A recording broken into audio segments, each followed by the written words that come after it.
c'est Elias. Aujourd'hui on se retrouve pour une nouvelle vidéo. Donc aujourd'hui on va parler du manga Knitting Life. Donc c'est le nouveau manga de Tetsuya Tsutsui qui va se finir en 2 tomes. Donc le premier tome vient de sortir aujourd'hui. Et donc on va voir un peu ce que ça donne. Il y avait déjà la vidéo sur son one shot Reset qui était sortie la semaine dernière. Donc je vous invite à aller la voir en cliquant là-haut ou là-haut, je sais pas c'est de quel côté. Aujourd'hui on va découvrir Knitting Life, donc visiblement un manga qui est basé sur le confinement. Donc je vais lire ça tranquillement. Du coup je pense qu'on va tout de suite commencer et je vous reprends juste après pour vous faire un petit débrief du premier chapitre.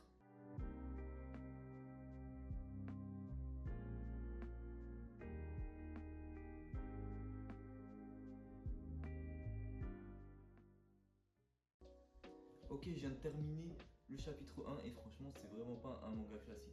On suit l'histoire de Kentaro Komori qui était commercial et pendant une période de pandémie, donc qui fait allusion un peu au Covid-19, Kentaro il va décider d'arrêter d'être commercial et donc d'aspirer à sa vie de rêve. Donc il a toujours voulu être un knitting. Donc c'est quoi un knitting? C'est expliqué dans le manga que c'est un homme qui va s'isoler, qui choisit tout seul de vivre de son côté et donc on voit qu'il a plus envie d'être au contact des humains, qu'il a plus envie d'être confronté à tout ce qui est la haine, la jalousie.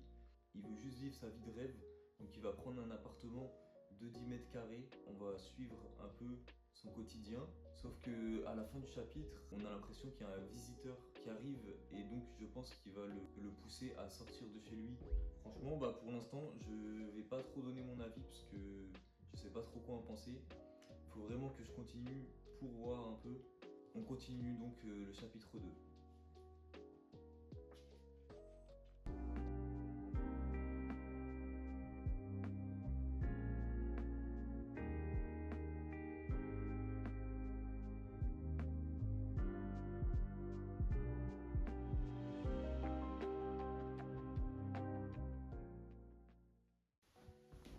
Ok, je viens de terminer le tome et donc je peux enfin me faire un petit avis. Franchement, c'est comme Reset, c'est pas quelque chose qui va me marquer. Après là, c'est uniquement le premier tome, il n'y a pas le deuxième. Mais franchement, je trouve qu'au début, voilà, on suit vraiment sa vie. Il nous montre un peu tous les recoins de son appartement, etc. Voilà, on le lit sans trop réfléchir. Puis petit à petit, il commence à jouer au jeu avec sa voisine, donc qui est âgée de 19 ans et qui est étudiante et qui a pas de sous, etc. Elle faisait que de crier, donc et elle faisait des lives sur Twitch, enfin sur internet. Et donc Kentaro il va voir qu'elle joue à un jeu qu'il apprécie et il va se rendre donc sur sa chaîne pour voir un peu son contenu. Même si de base c'était juste parce qu'elle faisait du bruit et il voulait lui dire de façon anonyme de ne pas déranger les voisins. Et finalement il va se détourner de l'objectif de base et donc il va jouer en ligne avec sa voisine et il va commencer à prendre énormément de plaisir à jouer avec elle. Et donc ils vont discuter un peu de leur vie.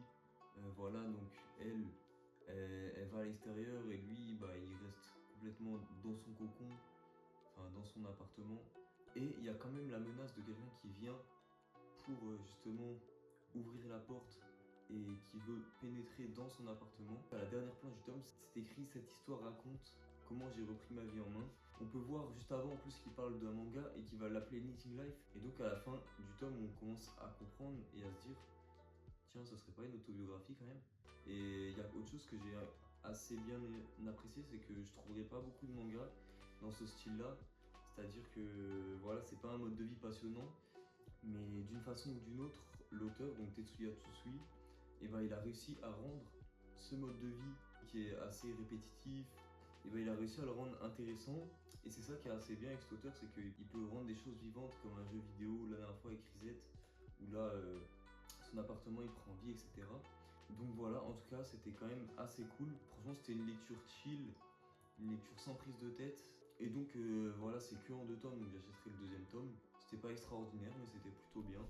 Et voilà, c'est déjà la fin de cette vidéo. Ouais, c'était assez court, mais voilà, c'était juste histoire de vous présenter la petite œuvre. En tout cas, si vous voulez plus de contenu, si vous voulez me suivre, je vous invite à vous rendre sur soit ma chaîne Twitch si vous voulez des reacts, des petits débats animés. Et vous avez en bio aussi mon manga collect pour voir un peu ma collection. Et vous avez mes autres réseaux comme Insta, Twitter, etc. En tout cas, merci à vous. N'hésitez pas à vous abonner et lâcher un pouce bleu. Ciao, ciao, merci beaucoup.